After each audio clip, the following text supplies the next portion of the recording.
আমার ছেলেকে নিয়ে আমি বাইরে বেরোতে পারবো না। কি হয়েছে আন্টি, আপনাদের বাড়ির কাজের মহিলা আর তার স্বামীকে এইভাবে বাঁধছেন কেন? এরা ছেলে ধরে আমার ছেলেকে চুরি করে নিয়ে যাচ্ছিল। আমার মাকে মেরো না। আন্টি, এ বাচ্চা তো আপনাদের বাড়ির কাজের মহিলাকেই মা বলছে, কিন্তু আমরা তো জানি এই বাচ্চা আপনার। ছেলে ধরাগুলো আমার ছেলেকে বশ করেছে। চলে আয় শোনায়। না বাবাই আমার ছেলে। কি হয়েছে মতি? চলে এসো শোনাই।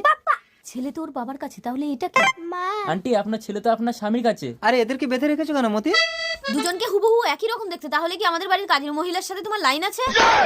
আমি বলছি ডাক্তারবাবু, আপনি আর আপনার কাজের মহিলা একসাথে সন্তান প্রসবের জন্য আমার ক্লিনিকে ভর্তি হয়েছিলেন। দুর্ভাগ্যবশত আপনি মৃত সন্তানের জন্ম দিয়েছিলেন, আর আপনার কাজের মহিলা যমজ সন্তানের জন্ম দিয়েছিল। আপনার স্বামী টাকা দিয়ে আমাকে বাধ্য করেছিল দুটো সন্তান দুজনের কোলে তুলে দিতে। আপনি আমাকে ক্ষমা করবেন, এই দুটো সন্তানই আপনার। পাপাই শোনায়।